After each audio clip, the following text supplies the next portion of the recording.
You can't be serious, man. You cannot be serious! Okay, Don. Now, the doctor's going to ring in, and this will be a good test of technology that I will know how to put him to air.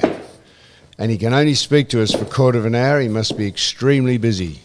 So we'll just push on until he rings, and when he rings, we'll panic and work out how in the hell we put him to air. You don't need them on yet, he hasn't rung. I'll tell you when he's going to ring. Well, you'll hear when he rings, because we're on Bluetooth, I think. Are we on Bluetooth? Shit, let me look here. Yeah, we're on Bluetooth, so let's just see what we're on.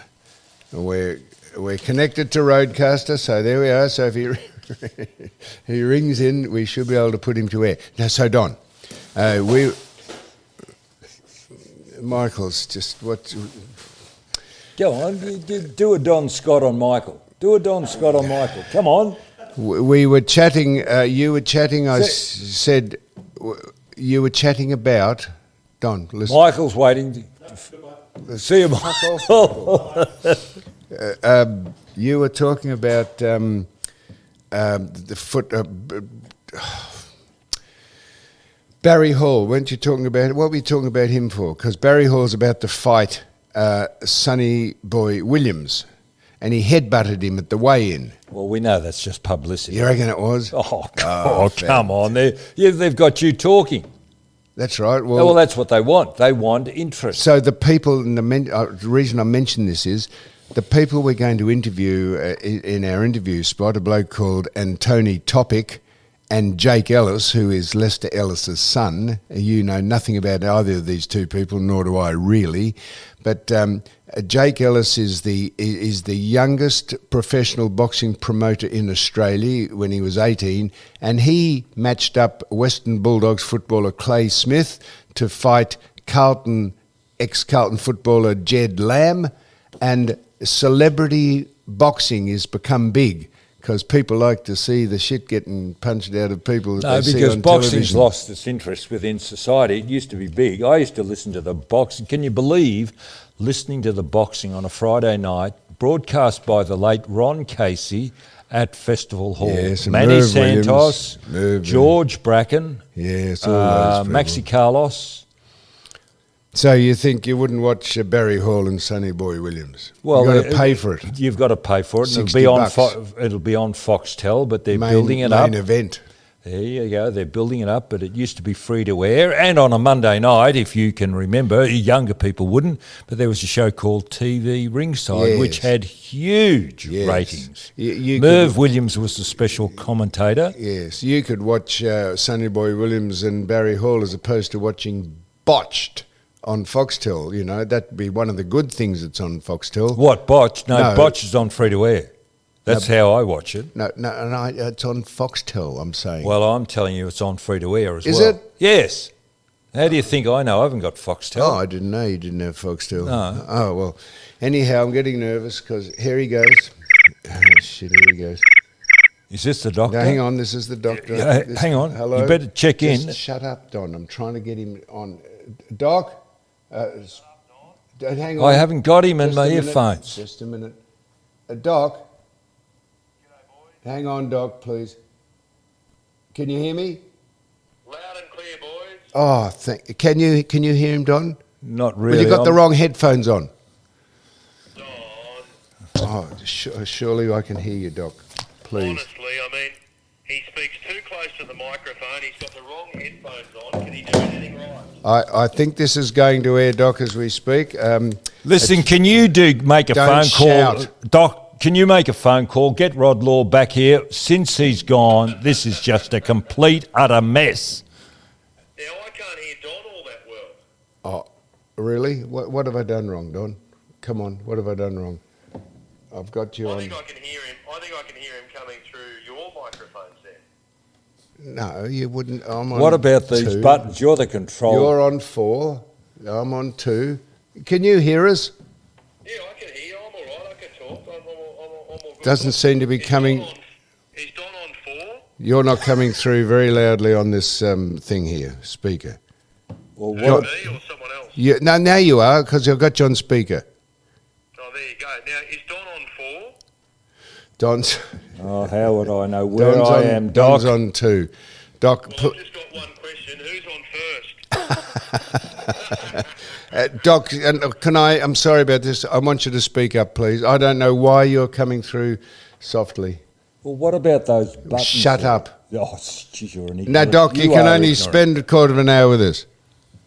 You know what? People love listening to this. They love the behind the scenes of how the sausage is made, and it's a real insight into the brilliance that's created on the You Can't Be Serious podcast, because they get to work out how the magic happens behind the scenes. It's like a magician revealing their tricks. I'm trying to get this to work properly. I don't think you're loud enough. Speak again, please. Oh, this is... I can't even hear him now. 1, 2. Ah, Yes. I've got him. What happened then? We're all good. Good. Oh, what is that? Is that better? Yes. Yeah, that was your end. Yeah, do you know what? There's a little button here on this phone, Oh. and it's got plus and minus, and I just hit plus on it. I presume that was the hearing volume, but it must be the speaking volume. You Someone Oh, sabotaged you me. idiot. Now, How long have you been in the media? Don, you speak. Well, do you know what? Do you know why? I've had Ivan Milat here sorting out my phone, and he's obviously Doc. stuffed it up. Doc, you and Don are now speaking too loudly, please. Well, Okay, so I'll just quieten down a little bit. That's beautiful. We can hear you, and that was your fault. People don't. We've had a lot of interest on the social media about Don and stuff that we said, and they'll say, "Oh, I couldn't hear the doctor," and that was the doctor's fault. Yeah, so look, I'm just going to do a test here. I'm going to drop the volume on the phone as I talk, so I'm guessing it went down there and now it goes back up. Is that what happened? Well, go on, drop it down. Keep talking. Anyway, you're hearing me well now, aren't you? Oh, beautiful. Now, how's everything on the home front, Doc? We brought this well, up look, last week. I tuned in last week, as I always do, and you're clearly trying to cause problems in my marriage. And there are no issues with Jody. Right. She loves me madly, deeply, and forever. And I haven't renewed the wedding vows with Jody. I suggested it. I thought it would be a good thing to do for our 10th wedding anniversary. But Jody pointed out to me that people often do that when they do have problems and someone's done the wrong thing. So that's why a lot of people renew their wedding vows. You don't think yours should? Don't shout, Don. A few amendments? Don't shout. No. I just thought it would be a good excuse for a party, to get everyone together again. And also, your children miss out on experiencing that because, of course, we did it the old-fashioned way. We got married first and had children second. So I just love the idea of doing something like that with the children around. But you know what? Doc. Jody's not keen on it. Don's not keen on it. So I'm just going to move on from that. Well, I'm keen on it. Would it be possible for Don and I to join the wedding party? Could we perhaps give Jody away again? No. Jody's not a rep for us. I know that's if the doc could extend the olive branch to Jody. I and think say he'd be then working overtime. I think he'd work. We I could think give that'd be her a nice away. idea.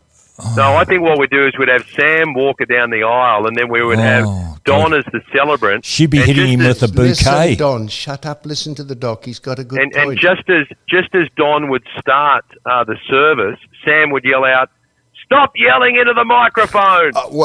Doc, I sit in front of this. I know the rocket's not here anymore, but I sit in front of this panel, the iPad thing, and the cadence bars leap out of the actual frame when Don speaks. Sam, we know you mention it every 5 minutes on every podcast. So, Doc, I'm sorry to do that, but how do I get Don to broadcast properly if I don't mention it on air? He needs a new brain. He just needs a brain. Doc, could I compliment you, Doc? I was at Mortlake show jumping a couple of weeks ago, had nothing to do, and got the local Ballarat station, and here's yours truly, the doctor, hosting an appeal. Yeah. Well, I'm sorry I missed you at the show jumping event. I was there just prior to your arrival, so it would have been great if we could have caught up. But yeah, we did the big flood fundraiser and raised about $25 million. So no, it was pretty successful. How did you keep all the egos in check? Oh well, mine was front and centre. I was on the host desk, and I had Natalie Barr from the Sunrise program at Channel 7 alongside me, and she's a great operator and good fun. And then I had Amanda Keller, who's from Channel 10, and she was on the desk as well. So we put all the traditional rivalries aside, and I think a lot of those things are played up, aren't they? I mean, I get along with a lot of people at Channel 7 and at Channel 10, and I've even got friends at the ABC. Oh. So, Doc, you're not telling me you were at a show-jumping meet raising money for whatever you were doing, and Don was at the same meet and you didn't see each other?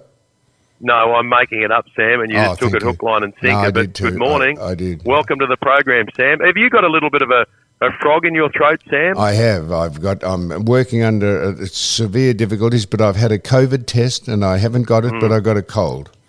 Hey, Doc. I know you got to go. Well, I'd like to ask him a question. Doc, you've made the dailies down here with your criticism. Was that yesterday of Lydia Thorpe? What actually happened? Well, I didn't read. I just saw the headline, and you were critical of her at the Canberra airport. Yeah, you guys are going to love this, because this is Lydia Thorpe is a Greens MP who thinks everything and everyone is racist. She thinks the Parliament's racist, police are racist, the military's racist. She's even described Andrew Twiggy Forrest, who's one of the biggest employers of Indigenous Australians. She thinks he's racist too. And what happened is she filed an official complaint saying she was racially profiled at Canberra Airport. And because I know that she's the girl who cries wolf, I just thought I'll just look into this. So I made some inquiries and found out, well, she's never explained what happened at the airport. And then based on my inquiries, I worked out that what actually happened was she turned up, she queued up in the express lane. She was angry that she had to wait 7 minutes in the express lane. And then when she made her way to the desk, they explained to her that her carry-on luggage was too heavy. And that's a problem getting on an aeroplane. And that applies to people regardless of who they are, their job, their skin colour or anything else. So she then lodged an official complaint saying she was racially profiled. And guess what? She said they typecast her as an Indigenous person with mental health issues, and they did it based on the clothes she was wearing, the bag she was carrying, and her tattoos. Now, can you believe this person who lives a privileged life, who usually hangs out in the chairman's lounge at the Qantas Club, has filed a racism complaint against some poor, hard-working person on the Virgin desk at Canberra Airport, all because the poor love, she had to wait 7 minutes to get served, and she was told, like the rest of us, there are rules in place for your carry-on luggage. And this is an issue that you guys have highlighted before. There's real racism and there's fake racism, and Lydia Thorpe, the Greens senator, she won't come on my radio show to discuss it, but she went on the ABC yesterday, and we posted it all on my Facebook page, so it's Ben Fordham Radio if you want to go and have a look at it. And it's just unbelievable. We've even put her audio from the ABC interview with a bit of backing music from a violin. Fantastic. Because do you reckon anyone is going to feel sorry for her being held up by 7 minutes? How ridiculous. Why isn't she pulled into line by Adam Brandt, the leader of the Greens? Oh, well, because Adam doesn't pull anyone into line. You know, he kind of lets anyone in the Green left do whatever the hell they want to do. But it's just crazy. I mean, I'm reading from her statement. She said, I was standing there for 7 minutes, completely ignored. I was asked for a staff member to leave some of my luggage behind or I couldn't board the plane. I was in shock. And she then said, I don't think this would have ever happened to a white woman. Now, but wasn't she under Parliament? Why do people take that why did people take that seriously? Honestly, well, the reason I took it on. No, I'm glad you. Yeah, and the reason I took it on is because there's poor people who were working on the Virgin desk at the airport who all of a sudden will be subject to a racism and vilification complaint when all they were doing was protecting the safety of those people on board. And let's face it, we've all had issues at airports. You know, when you're checking in your luggage or you go on the X-ray and they say, oh, you can't take that bottle of liquid or whatever it is, and none of us like it, but you stand there and you go, oh, righto, well, I'm not going to win the argument by throwing the toys out of the cot or by having a whinge or getting my knickers in a knot. Well, she waited, get this, she waited 2.5 months to send an official complaint letter, 2.5 months. So if it was so serious in December last year, Why did she wait 10 weeks to send an official letter of complaint? And we all know why. She obviously acted like a moron. She must have had a blow up at the desk. That's why security was called. And instead of just accepting that she was at fault, she files a fake racism complaint against someone who was working at the desk. She's also been very outspoken under parliamentary privilege too. Yeah, she also, when she was saying that people were white-splaining to her, she gets offended by white spaces like Parliament. There are too many white people in Parliament, apparently. And, mate, she was never elected to Parliament. There was a vacancy and the Greens just parachuted her in there. And there's even Indigenous leaders like Jacinta Price who commented on our Facebook page saying this is not racism and this is just a distraction from the real issues out there facing Indigenous Australians. How ridiculous. Fantastic. Now, Doc, can I ask you, I don't know if you've got any more time, but I wanted to... No, I'm all good. I'm all good. This was this is a serious thing I'm asking you, and it probably doesn't affect many people in Australia, but I want to ask you your opinion.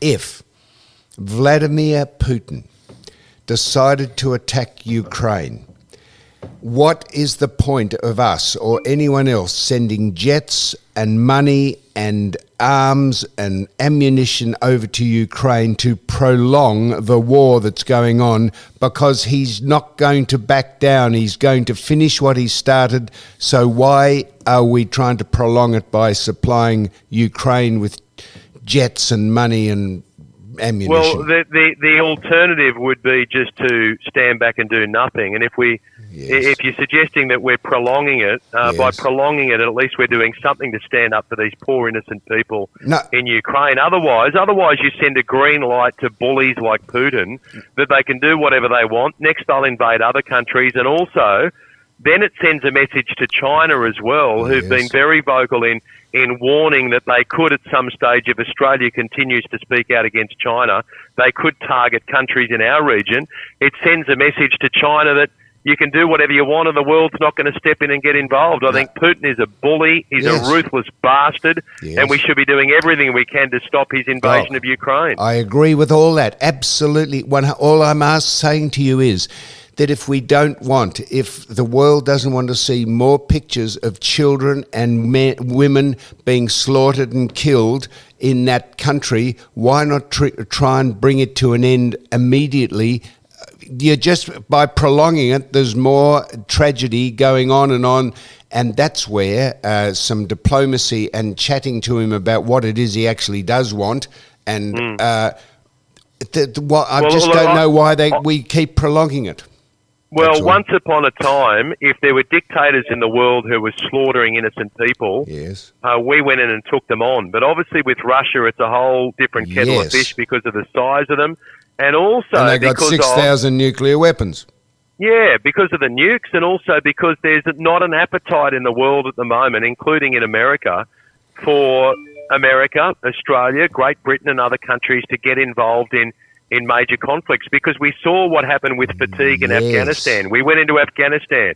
We were there for so long. We ended up having all of these lives lost, and then the moment we left, it went back to how it was. But I think with Putin, you've got to do something to say to him, look, we're not going to stand idly by and allow you to do this. He's a complete and utter scumbag and a dickhead and an asshole. But you say we got to do something, but doing something by prolonging the war, they're going to get beaten, the Ukrainians eventually, aren't they?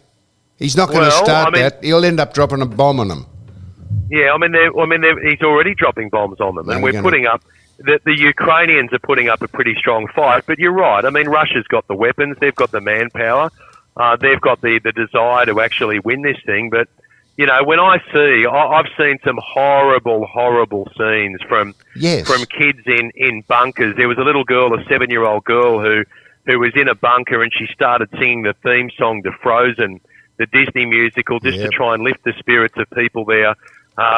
Kids who've gone across the border into other countries, separated from their parents, their fathers and their uncles and their grandfathers staying behind a fight. And Doc, that'll go on and on while we, the West, prop up the Ukraine resistance by providing them with arms to fight. This will go on and on. What is the point of supplying them? What's the alternative? Well, the alternative to me is more stringent economic measures against Russia.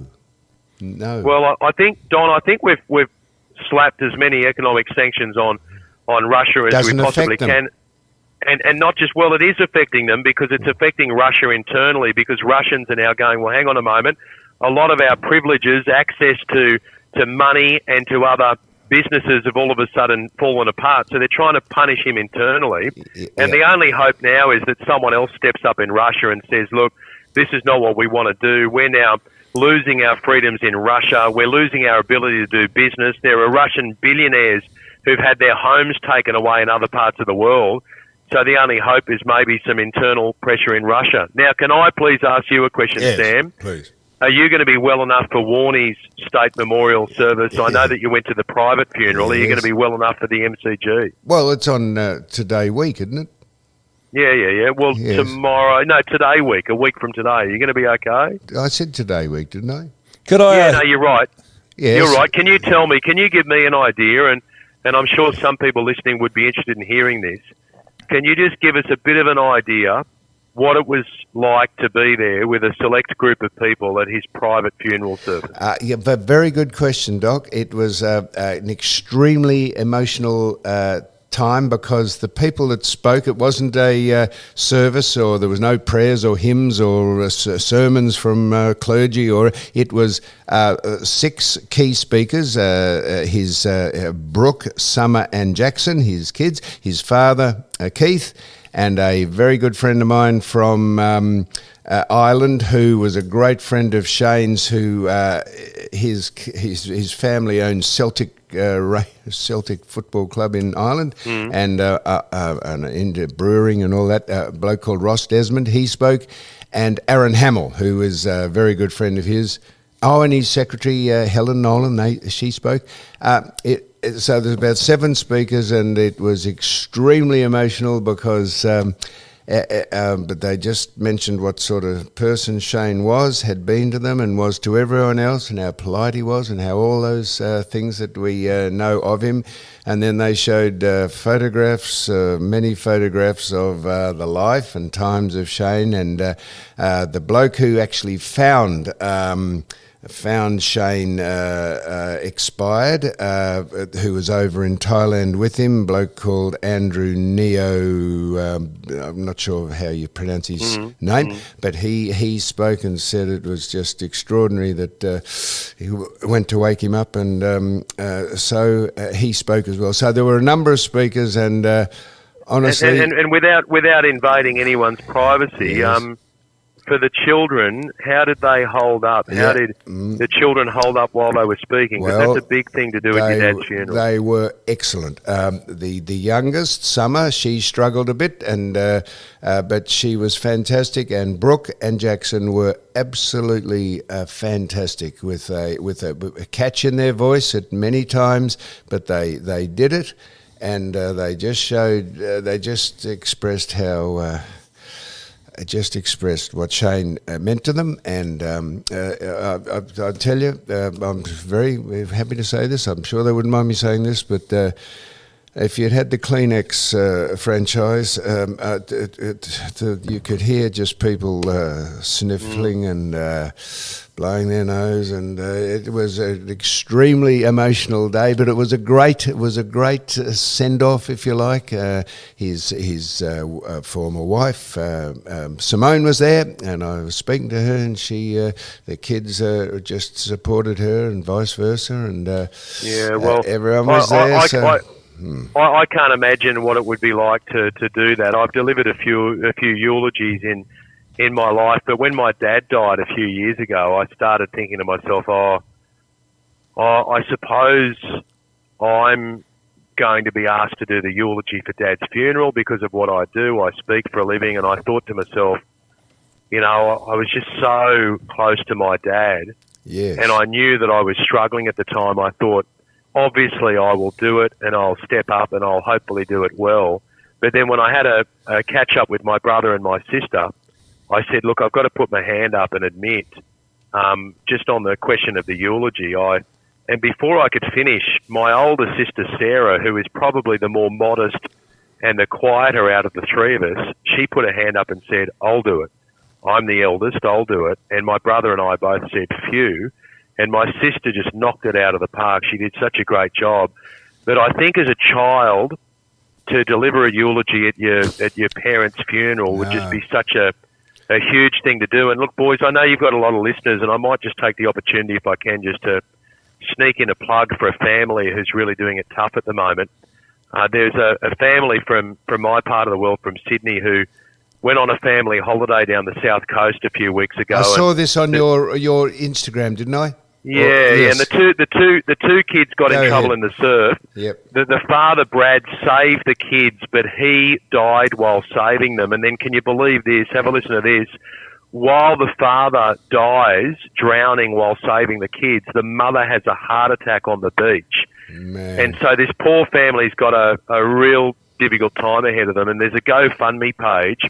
It's about at $85,000. We've taken it from about $13,000 to $85,000, and I know how generous your listeners are. So if they think about going to my Instagram page, which is Ben Fordham 9, number 9, Ben Fordham 9, there's a link there in the bio. And if they feel like donating $10 or $20, my children, when they heard about it, Freddie and Pearl said, "We'd like to give some money." I said, "How much?" They said $20, and they got it out of their piggy banks, and we're up to 85 grand, and I'd just love to try and get it to 100 grand at some stage. So if you've got a chance to do it, if you've got a few dollars spare, it'd be a great thing, because you just can't imagine what it would be like. I don't know about you guys, and Don, I don't know about your dad and your mum and how long they were around, but I've still got my mum, and I just know how hard it was when my dad went. So, Don, what's your story with mum and dad? No, my mother died when I was 10, and she drowned at Warrandyte. And my father passed away when I was about 30. Sam? Yes. What? I was just looking up your Instagram. I've got it right here now. Sorry. And what about your mum and dad, yeah, Sam? What are your mum and dad? Tell me about them. My dad died when he was 96. I was calling the football on with Eddie on Triple M, and a phone call came through, said, "You better just put the earphones down and come out the back." So they said my dad I'd seen him the day before, I think, because he was ill. So I just drove down to Geelong.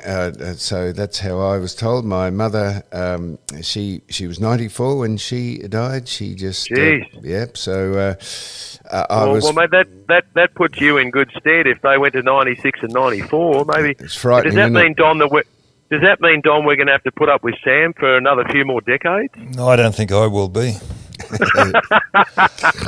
Just tell me, Ben, on a serious note, how old are those children that lost their parents? 12 and 14, I think they are. Yeah. So, I'm just having a look at the GoFundMe at the moment. Let's see what we got it up to. Have I got the right thing here? Tell me who they are, please. Yeah. It's $85,000 at the moment. What's the family's name?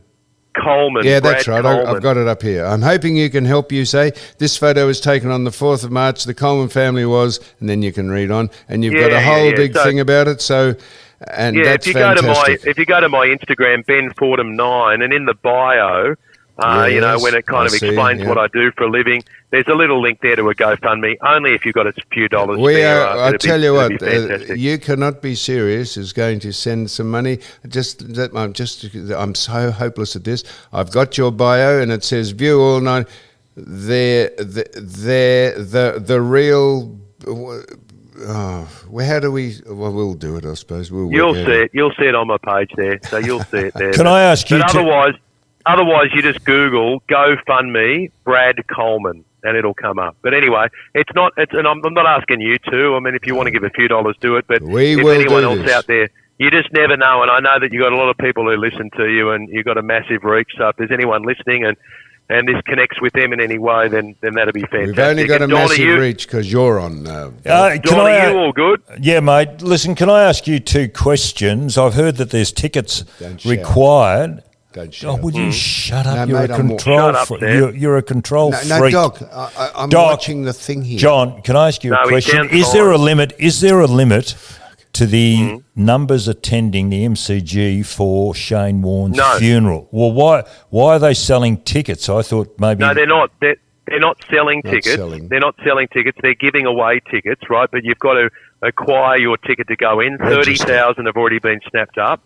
But, you know, the MCG, as you know, I mean, they can pack in 100,000 people there. So, I mean... I thought there might be a full- limit. You know, that's why they got, you know, 20,000 tickets. No. That's as many people as what we're going to take. No. No. There's no social distancing requirements for the MCG, and I can tell you, I'll be at the SCG next Wednesday night because we're going to have our own celebration of Warnie's life at the SCG, Oh, yeah? and we're going to be playing. Yeah. No, Oh, wow. Richard Wilkins, my mate from Channel 9, the Yes. entertainment editor, he said to me, he goes, Dickie. he said, mate, I want to be there for that. And I said, yeah, I'm going to be there. And he said, well, let's go together. Let's sit in the stand, eat a pie, drink a beer, and watch the whole thing live from the MCG. Because Warnie started his test career at the Sydney Cricket Ground. He finished it at the Sydney Cricket Ground. So, you know, even though we're a long way from the MCG, I want to be there and part of it next Wednesday. And it's just going to Yes. be a big moment, I think, for a lot of us. We should make the point that you do not have to pay to go, and they want as many people as they can to come because we'd like to break a world record for a number of people to go to a cricket associated function, or what if you like, if you call it a Yeah, function. and Sam- I think they're going to give them, and the reason they were trying to get, no, I thought they were going to give them a certificate or a medal to say that they'd been part of it. I think that was in the suggestion stage. I'm not sure how far that's got. And there's a piece of music that Chris Martin from Coldplay Yes. has made especially for the They funeral. played It's called that at the Eulogy. service. Yeah, so no doubt that'll be played next Wednesday, and then, you know, that'll be available on streaming services and whatever. I don't know whether they're going to add a charity element to that as well, but look, I can't wait for next Wednesday. I loved Shane Warne. He was a complex character, but boy, he gave so much to so many people. So I just can't wait to sit back and celebrate his life like everyone else next week. And you've just claimed the fact that he was his first test was in New South Wales in Sydney, and the last game he played there, you've sort of claimed him as one of your own now. We've haven't claimed you? him. Yeah. He's Sydney Shane Warne. Yeah, I got to say that's extraordinary. Now, listen, have you heard about the two blokes who broke into the bottle shop? Have you heard about these two blokes who broke into the bottle shop? No. There were two blokes. They've broken into the bottle shop, these thieves, and they were knocking all this stuff off. And one of them grabbed a bottle and said to the other guy, "Is this whiskey?" And the other bloke said, "Yeah, it's whiskey, but not as whiskey as robbing a bank." Doc, that is so bad. I'm going to cut you off. That's fucked. You've just blown. You can't be serious. You idiot. Seriously. Bye bye.